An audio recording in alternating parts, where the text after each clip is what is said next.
Now today topic कि आज का हमारा जो टॉपिक है वो रिलेटेड टू है RDS, relational database service. So guys, RDS जो है इट्स अ डेटाबेस। ये हमारा डेटाबेस है।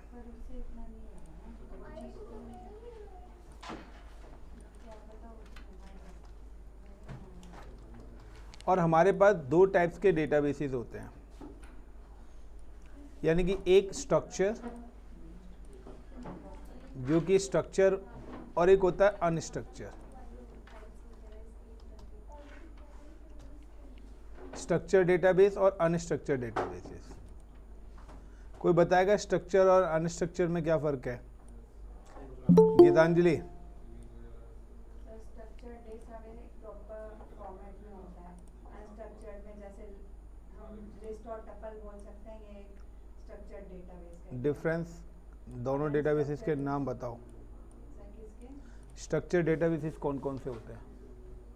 Link list, SQL database, RDBMS और नो एसक्यूएल और अनस्ट्रक्चर। सर जो प्रॉपर फॉर्मेट में ना हो, कहीं से कोई भी जैसे एबीसी डेटाबेस बनाया नहीं जाता, डेटाबेसेस है। देखिए, स्ट्रक्चर अनस्ट्रक्चर का मतलब है कि जब भी डेवलपर्स होते हैं ना, कि कोई भी हम वेबसाइट्स पे काम करते हैं या कोई भी एप्लीकेशन हो, व्हाटएवर, जो भी आप ऑनलाइन जाते हैं, तो हर वेबसाइट्स के ना दो पैनल होते हैं, एक होता है फ्रंट एंड और एक होता है बैक एंड। तो फ्रंट एंड पे क्या होती है? फ्रंट एंड पे कस्टमर्स की रिक्वेस्ट आती है, यानी कि आपने सर्च करा www.gmail.com, तो वो जो रिक्वेस्ट है वो फर्स्ट टाइम फ्रंट एंड पे जाएगी। अब आपको अपना अकाउंट को ओपन करना है, जीमेल पे आपने अपना एक ईमेल अकाउंट ओपन करना है, तो वहाँ पे आ रहा होगा क्रिएट अकाउंट। जब आप क्रिएट अकाउंट करेंगे तो आपके पास एक फॉर्म खुल के आ जाएगा। उस पर्टिकुलर फॉर्म को अंदर इंफॉर्मेशन होगी कि आपको नेम और लाइक फॉर एग्जांपल ईमेल, ये दो चीज़ें मैंडेटरी है। अब बैकएंड में क्या होगा? जो डेवलपर्स होंगे वो बैकएंड में एक टेबल बनाएंगे जिसको हम बोलते हैं स्ट्रक्चर टेबल। उन्होंने उस टेबल के अंदर यहाँ पे एंट्री दे रखी है नेम और ईमेल की, यानी कि जो भी यूज़र यहाँ पे नेम और ईमेल फिल करेगा वो इस पर्टिकुलर टेबल में आके फिल होगी। That is called a structure. Structure का मतलब है कि डेटाबेस में जिस तरीके का पैटर्न डिज़ाइन करा गया है उसी पैटर्न की चीज़ें वहाँ पर मेंशन होगी। यानी कि ईमेल और नेम है तो यहाँ पर मोबाइल नंबर्स की कोई एंट्री नहीं हो सकती है। बट कुछ कस्टमर्स ऐसे भी होते हैं जिनके पास क्या है, मोबाइल नंबर भी है, लेकिन वहाँ पे मोबाइल नंबर का ऑप्शन नहीं आ रहा। सो अनस्ट्रक्चर्ड डेटाबेस का मतलब है कि जब भी आप देखते हैं बिग बाजार वगैरह कहीं पर जाते हो तो वहाँ पर उनके जो पोर्टल्स होते हैं वो एक्चुअली में अनस्ट्रक्चर्ड डेटाबेसिस पे चलते हैं। वहाँ पे क्या है कि वहाँ पर आप गए, उन्होंने आपका मोबाइल नंबर पूछा, तो वो ऑन द स्पॉट क्या करते हैं, कॉलम ऐड करते हैं कस्टमर का और मोबाइल नंबर की एंट्री आपकी कर देंगे, कार्ड की एंट्रीज कर देंगे या एड्रेस की एंट्रीज कर देंगे। यानी कि उनके पास ऑप्शन है कि वो इमीडिएटली अनस्ट्रक्चर इंफॉर्मेशन को भी कलेक्ट कर सकते हैं। लेकिन स्ट्रक्चर का मतलब है कि जो हमने दे दिया उसके अलावा कोई और इन्फॉर्मेशन ऐड ऑन नहीं होगी। तो इसी तरीके से हमारे पास दो टाइप्स के डेटाबेसेस हैं। एक है स्ट्रक्चर डेटाबेस जो कि हमारा एसक्यूएल, ऑरिकल, मरियाडीबी, ये सारे जो डेटाबेसेस है ये हमारे स्ट्रक्चर्स है। और एक है अनस्ट्रक्चर्ड डेटाबेस जिसको हम बोलते हैं no SQL databases. Cosmos DB, Mongo DB, Dynamo DB, ये जो डेटाबेसेस है हमारे, ये हमारे क्या है, अनस्ट्रक्चर्ड डेटाबेसेस है। आज के टाइम पे 60 to 70% अनस्ट्रक्चर्ड डेटाबेसेस यूज करे जा रहे हैं, पहले नहीं थे। बिल्कुल अपनी नीड यानी कि रिक्वायरमेंट्स के अकॉर्डिंग हम इमीडिएटली ले सकें और हम सामने वाले का डेटा कलेक्ट कर सकें। फॉर एग्जांपल, अब किसी के पास ईमेल नहीं है बट मोबाइल नंबर है, तो उस डेटा को लॉस थोड़ी ना कर सकते हैं। बट यहाँ तो वो ऐड ही नहीं होगा, यहाँ तो ऐड ही नहीं होगा ना। उस केस में क्या होगा, लाइक कि जब आप वहाँ पे जाएंगे, सिंपल सा है, देखिए तो वहाँ पे कस्टमाइजेशन का ऑप्शन आता है। जब भी हम आपके कि जब आप रूट 53 पे जाते हैं तो रूट 53 में बाय डिफ़ॉल्ट दो ही नेम सर्वर्स की एंट्री होती है, लेकिन वहाँ पे कस्टम का ऑप्शन आता है ऐड, कि अगर आपके पास एक्स्ट्रा इन्फॉर्मेशन है तो वहाँ पे दो और कॉलम आ जाएंगे और वहाँ पे आप अदर नेम सर्वर्स को अपडेट कर सकते हो।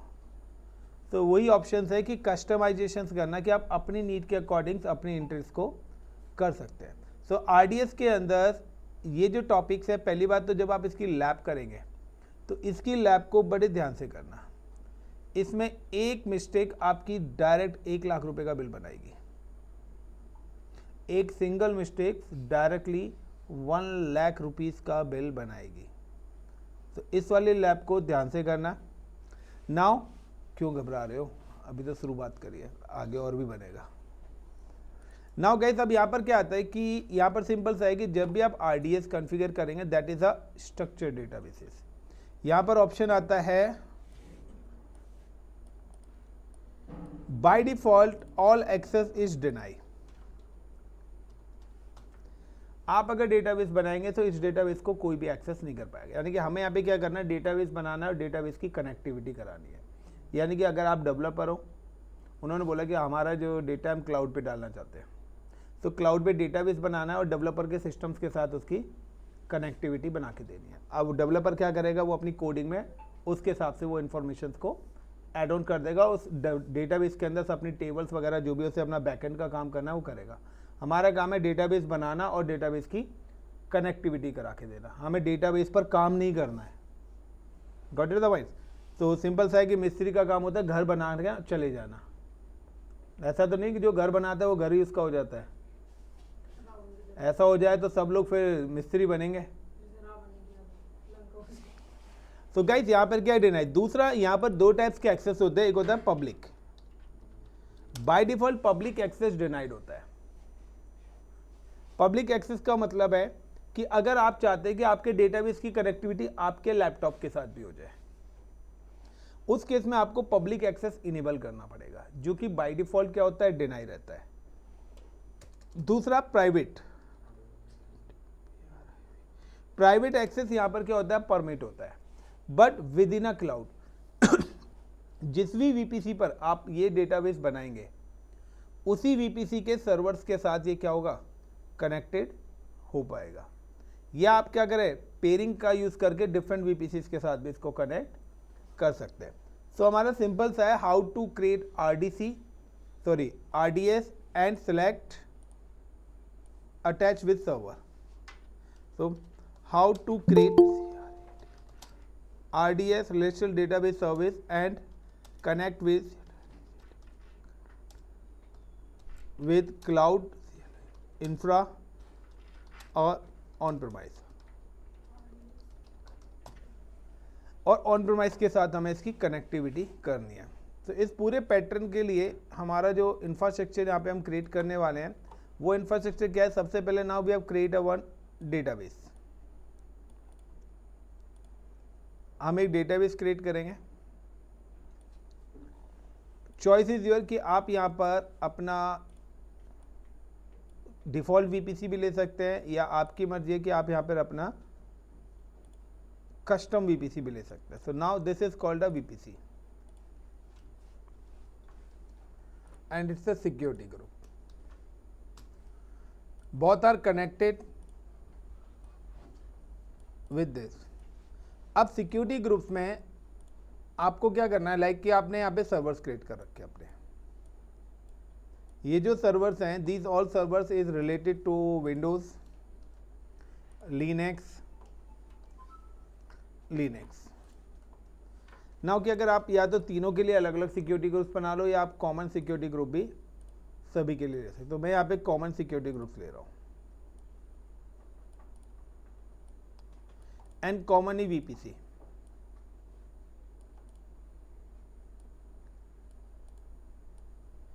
अगर आपका कुछ इस टाइप का इंफ्रास्ट्रक्चर है, तो नाउ कि आपको जो अपना RDS बनाना है वो प्राइवेट बनाना है। यानी कि everything is available in cloud in same VPC and same security groups and same region. तो ये आपका इंफ्रास्ट्रक्चर क्या होगा, प्राइवेट होगा। लेकिन आपकी कोई मशीन है जो कि आपका खुद का ऑन लैपटॉप है, जो कि आपके घर पे आपके पर्टिकुलर आपका जो सिस्टम्स है, ये आपका एक लैपटॉप है। अब आप चाहते हैं कि आपके RDS की कनेक्टिविटी आपके इस पर्टिकुलर लैपटॉप के साथ भी हो ओवर द इंटरनेट। तो अगर आप इस टाइप की कनेक्टिविटी करना चाहते हैं, like this is called on premise, ये आपका खुद का लैपटॉप है और ये क्या है, विद इन अ क्लाउड है, तो विद इन अ क्लाउड तो प्राइवेट से चल जाएगा, बट अगर आप अदर के लिए कराना चाहते हैं तो आपको इस RDS पे पब्लिक भी देना पड़ेगा। सेकंड, यहाँ पर ऑप्शन आएगा कि when you create RDS you can create SZ और MZ, सिंगल जोन, और आपको सिंगल जोन ही बनाना है, मल्टी जोन भूल के भी ट्राई मत करना, क्योंकि मल्टी जोन की जो सर्विस है वो फ्री में नहीं है। Is it clear? So how to execute, तो सिंपल सा है। उससे पहले यहाँ पर क्या है, आपको 3306 यानी कि SQL अरोरा का प्रोटोकॉल अलाउड करना पड़ेगा। तो SQL RDS को एक्सेस करने के लिए जो सिक्योरिटी ग्रुप में प्रोटोकॉल अलाउड कराना है वो SQL कराना है, जिसका पोर्ट नंबर होता है 3306। और जिस मशीन पर आप SQL की कनेक्टिविटी करना चाहते हैं वहाँ पर भी ये प्रोटोकॉल्स और ये पोर्ट नंबर्स अलाउड होना चाहिए। अगर ये प्रोटोकॉल्स पोर्ट नंबर अलाउड नहीं है तो आपकी कनेक्टिविटी नहीं होगी। अगर हम Oracle का या किसी और का कर रहे हैं तो उनका प्रोटोकॉल यही है सबका, 3306 स्टैंडर्ड प्रोटोकॉल है, बाकी आप कस्टमाइजेशन कर सकते हो। क्लियर? सो अब यहाँ पे आता है how to create database and connect with the server. Now कि ऑन प्रीमाइस में मैं अपने ही लैपटॉप को ले रहा हूँ, क्लियर, और क्लाउड में नाउ हम create a one Linux machine. तो सबसे पहले I am create a database, I am just search RDS, relational database service.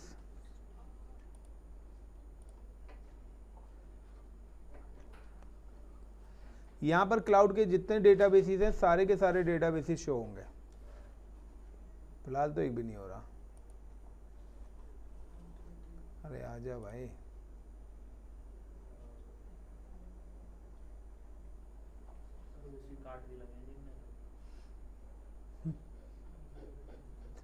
Then databases, then create database.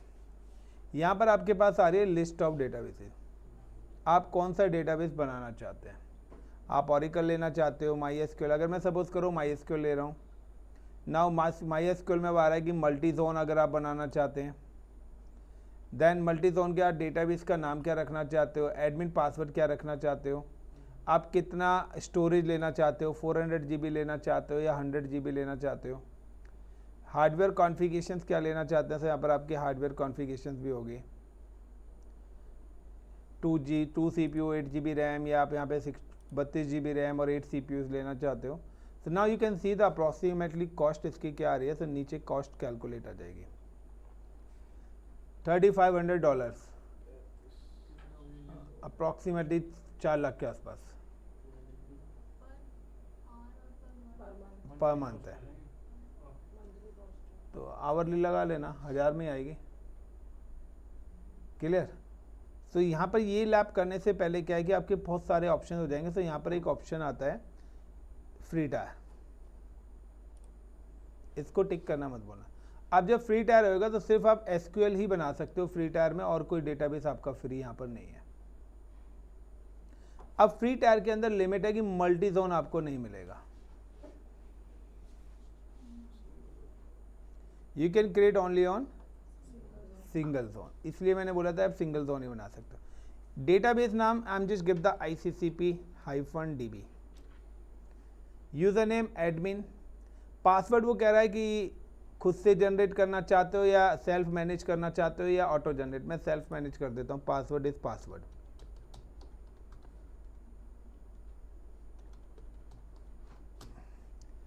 Then इसके बाद आपके पास आ रहा है DB इंस्टेंस क्लास, छोड़ देते हैं इसको, DB-T4G। तो यहाँ पर ये वाला ऑप्शन मैं ले रहा हूँ, बाकी देखिए सारे हार्डवेयर कॉन्फ़िगरेशंस क्या हो गए, हिडन हो गए।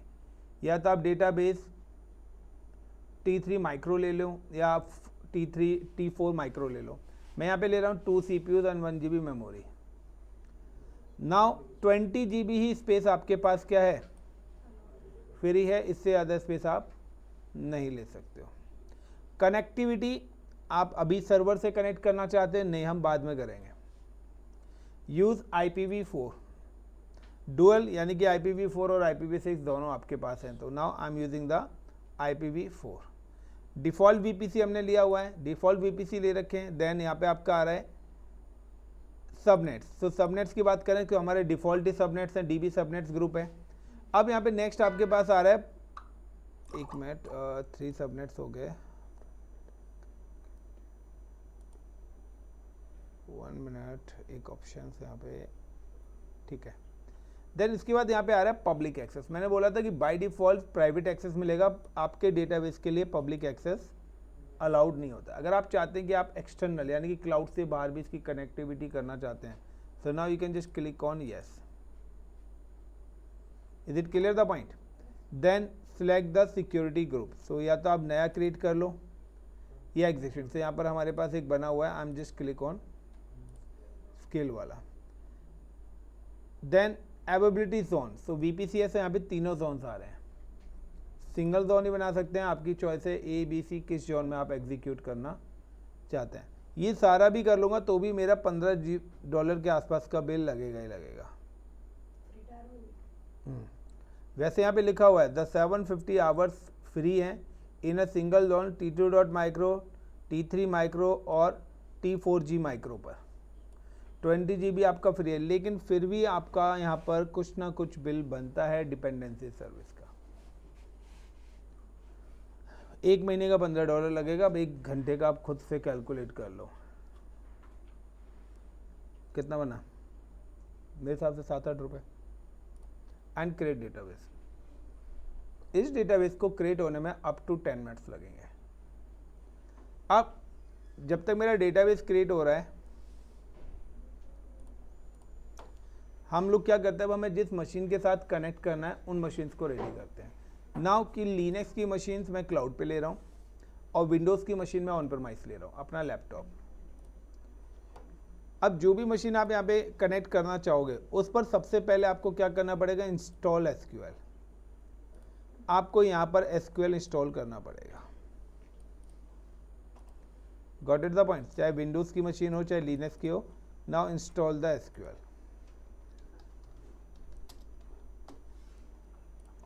I'm just come to EC2 and instances, launch instance like SQL, Amazon Linux, T2.micro, the key pair। ये आपने बनाई है क्या? हाँ, ये मैंने बनाई थी कल।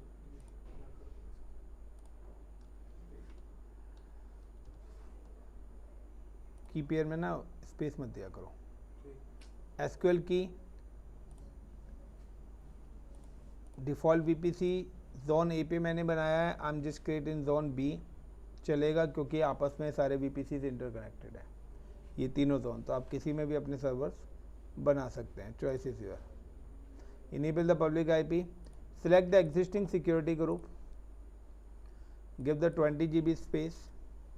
नंबर ऑफ मशीन्स 1 बनानी है, 4 बनानी है, 10 बनानी है, वो आपकी मर्जी है। Then click on instances. Now install the SQL. So SQL install करने के लिए सबसे पहले मैं क्या करता हूँ, मेरा जो ये बेस मशीन है इस पर एसक्यूएल इंस्टॉल करने के लिए मैंने एक सॉफ्टवेयर आप लोगों को आई थिंक सो बहुत पहले दिया था, बट मुझे पता है कि आप लोगों को याद नहीं होगा। अब वो पता है ना, तो यहाँ पे क्लाउड सॉफ्टवेयर्स के नाम से कोई लिस्ट आ रही है।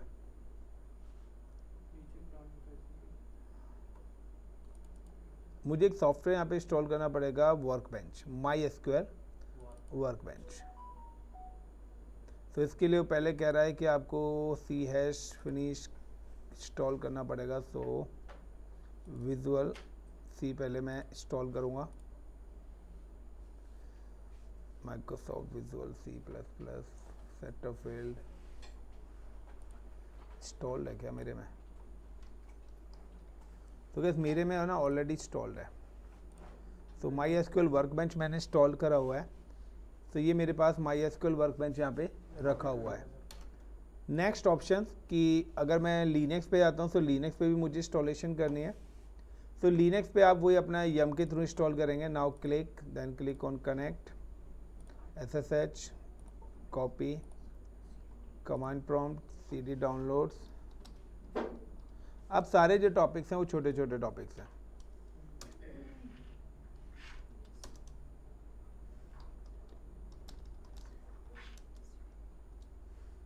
MINSTL install MySQL space -y।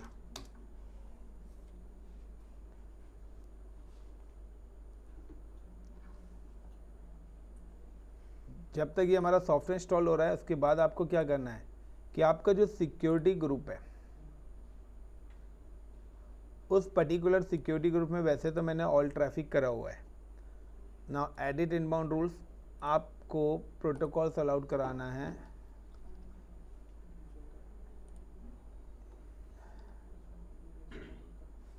MySQL Arora, इसका पोर्ट नंबर 3306 है, IPv4 anywhere and then save rules.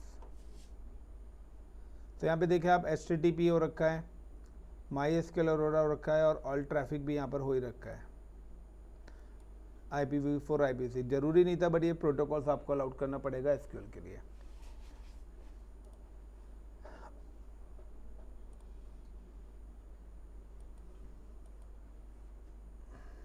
क्या हुआ?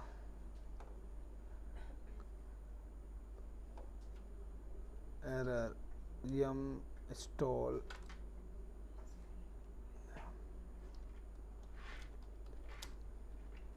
लगता है मैंने पहले वाला वर्जन ले लिया। नो मैच फॉर आर्ग्यूमेंट, मैंने पहले वाला ऑप्शन लिया था ना लिनक्स का, तो बीटा वर्जन आ रखा है, अभी उसके अंदर एरर ही आते हैं।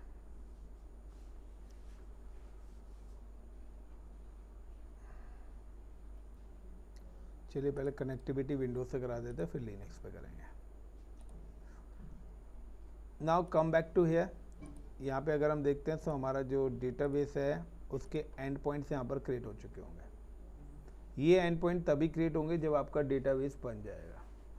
अब हमें डेवलपर्स को क्या होना होता है, ये एंड पॉइंट देना होता है, पोर्ट नंबर देना होता है और यूज़र नेम एंड पासवर्ड देना होता है। तो एडमिन हमारा यूज़र नेम था, पासवर्ड ही रखा था, एंड पॉइंट ये था और 3306 ये था। Now I am just copy this and points, come to here, click on this plus sign, name like AWS RDS, then host name में यहाँ पे you can just paste the endpoint, port number 3306 इसने automatically ले लिया, user name admin, store in a values, now you can just give the password, then OK, then click. तो अगर आपका वहाँ पे पब्लिक एक्सेस और सारी चीज़ होगी तभी आपका ये डेटाबेस यहाँ पे होगा। If you can run the show databases, तो देखिए जो डेटाबेसेस यहाँ पर मैंने बनाया था, यहाँ पे अभी ये 4 इन्फॉर्मेशन आ रही है। हमने कोई डेटाबेस क्रिएट नहीं करा, हमें सिर्फ इतना काम करा के दे देना है, वो डेवलपर का काम। मुझे अगर यहाँ पे कोई नया डेटाबेस क्रिएट करना है इसी के अंदर, तो now create database INDIA India and now run. तो क्रिएट डेटाबेस हो गया। अगेन मुझे चेक करना है, शो डेटाबेस एंड रन। भाई ले ले,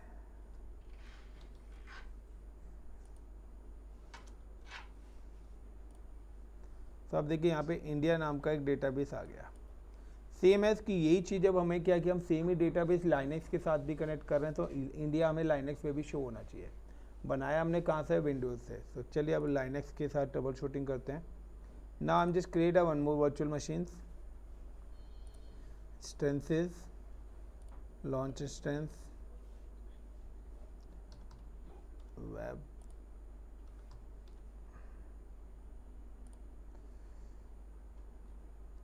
ये क्या फ्री टायर भी नहीं है क्या?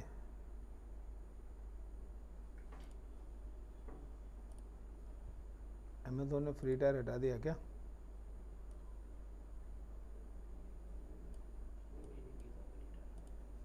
मुबारक हो गाइस, काफी दिन का हटा है। मैंने तो ध्यान ही नहीं दिया।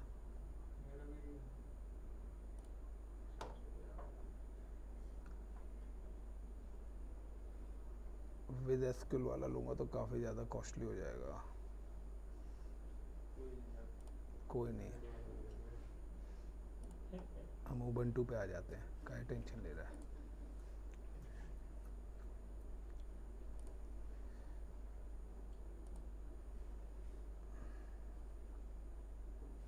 आज उबंटू ट्राई कर लेते हैं।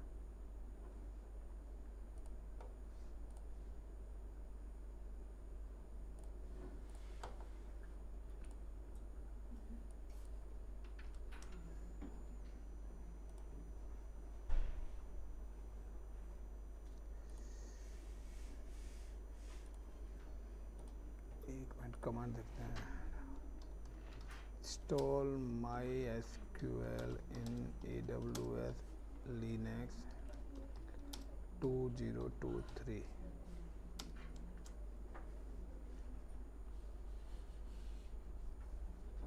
तो इसने ये कमांड दी हुई है यहाँ पे, इंस्टॉल wget, पहले ये डाउनलोड करने के लिए बोल रहा है। उसके बाद import MySQL keys, code, systemctl, start, status।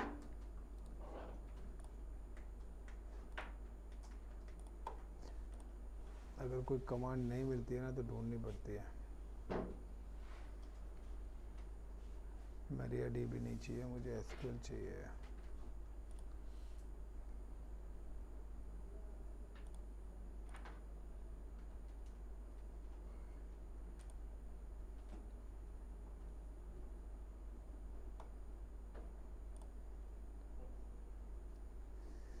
Okay, अब इन्होंने ना चेंज कर दिया, पहले डाउनलोड करना पड़ेगा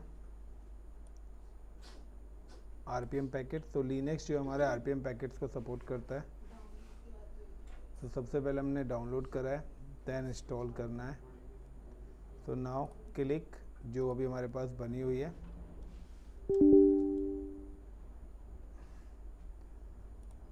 देन इंस्टॉल।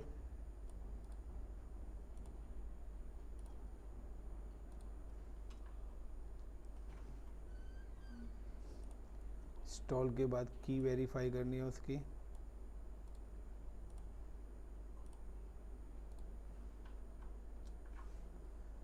की वेरीफाई करने के बाद if you need to install MySQL client, मुझे क्लाइंट चाहिए।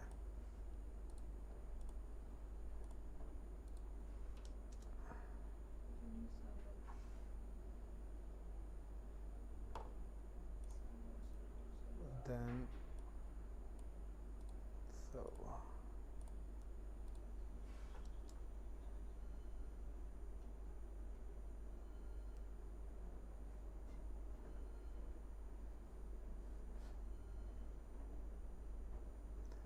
then MySQL hyphen u for username is admin, then hyphen h hostname के अंदर मेरा आएगा endpoint of RDS,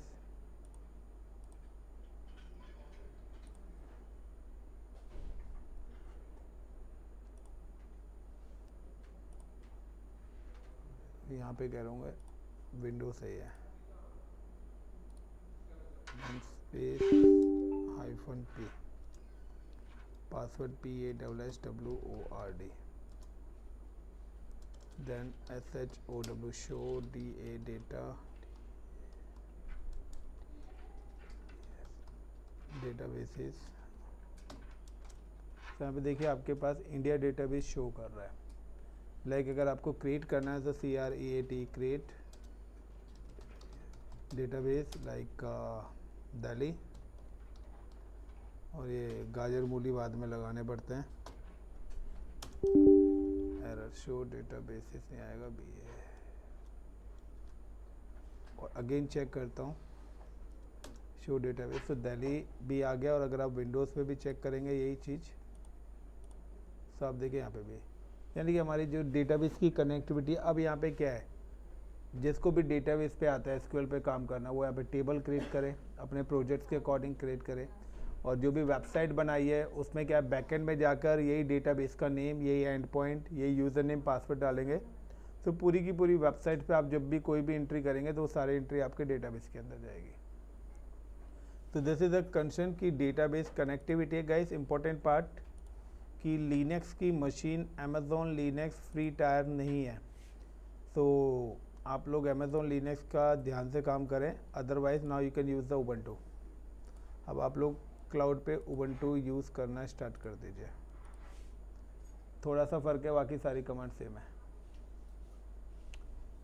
सो ये जब से इन्होंने पॉलिसी चेंज करी है, अपने 6 महीने का अकाउंट करा है, तब से ये सारी चीज़ें चेंज कर दी इन्होंने। नाउ डेटाबेस भी आपको डिलीट करना ज़रूरी है।